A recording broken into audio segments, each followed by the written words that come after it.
was formed in 1985 following a merger between Houston Natural Gas and Internorth. Kenneth Lay, the CEO of HNG, became Enron's CEO and chairman. In 1990, Kenneth Lay hired Jeffrey Skilling to focus on commodities trading, and Skilling hired Andrew Fastow later that year. With Skilling's demand, Enron asked the SEC, or Securities and Exchange Commission, to change Enron's accounting system from a straightforward to mark-to-market. After 8 months, the SEC gave its approval. Mark-to-market accounting requires estimations of future income when a long-term contract is signed. It means that the estimated income from projects were included in Enron's accounting even though the money was not yet received, if the signed project is profitable. Skilling and Fastow were later promoted as the COO, or Chief Operating Officer, and CFO, or Chief Financial Officer of the company. Fastow started creating SPEs, or Special Purpose Entities. SPEs are legal entities that are created only to carry out a specific or temporary task. The purpose is to handle assets either by funding or by risk management. In Enron's case, the SPEs were not only used to avoid the traditional accounting conventions. This made it possible for Enron to underestimate, hide its debt, and overestimate its equity. Enron is a success on the eyes of the public. Fortune's Most Admired Companies survey even named Enron as America's most innovative company for 6 consecutive years. Until February 2001, a Fortune article questioned if Enron's stock was overpriced. This triggered a number of reactions that put Enron under fire, which later that year led to Enron's fall.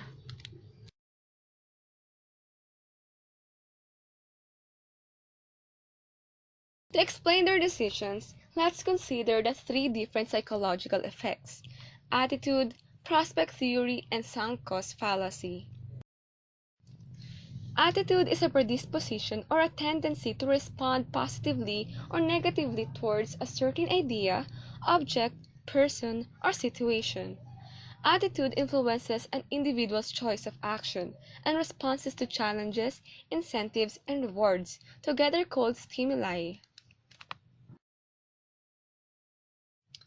As COO of Enron, Skilling is tasked with the operations of the company. He was a key decision maker. He had some distinct attitude towards risk and had high thoughts about his abilities. Skilling's attitude towards risk could have affected subjective risk assessment. When he has to face the huge losses, he decided to hide the debt instead of accepting losses and re-evaluating how Enron did investments. He overestimated his own abilities and felt confident that he would be able to pull it off. The prospect theory can also help explain why Skilling chose to apply structured finance instead of accepting the losses. Prospect theory presents the value function as concave for gains and convex for losses. This means that relative to the reference point, losses loom larger than gains. The certainty effect builds on this and states that people are risk-seeking in choices involving sure losses and risk-aversive in choices involving sure gains.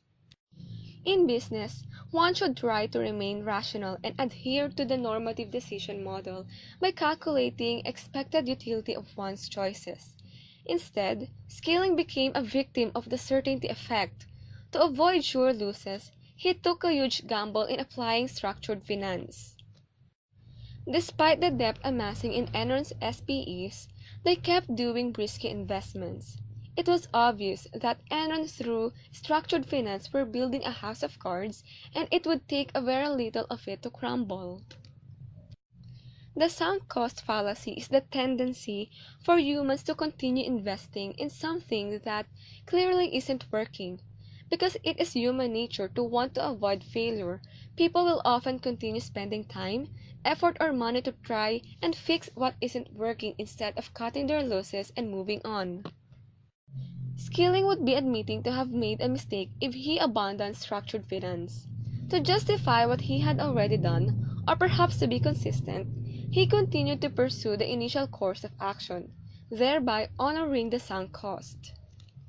By the end of the year 2001, Arthur Andersen, one of the world's biggest accounting firms, destroyed 1 ton of Enron documents after Andersen officials learned they would soon be investigated by the Securities and Exchange Commission. The Enron stock plunged to below $1, and finally, in December, Enron filed for bankruptcy with a total debt of $65.5 billion. So what can we learn from this tragic story? First, be aware of your own attitude. Most of the times, overconfidence can lead to poor outcomes. Seek someone for some advice. Second, account for subjective risk and the certainty effect. Use Lai's expected utility to maintain objectivity when making major decisions. Third, do not become a victim of the sunk cost fallacy and self-justification. Instead, show leadership by cutting your losses. Skilling did not do these things. A higher level of risk aversion might have persuaded Skilling to accept the losses from failed investments rather than hiding debt in the SPEs. Skilling was aware of the pitfalls associated with the sunk cost fallacy and based his judgments on expected utility. There is a reason to believe the outcome would have been very different. Instead, bad decisions were made. Billions of dollars vanished, and 21,000 employees lost their jobs and pensions. And Clifford Baxter, longtime executive of Enron, committed suicide.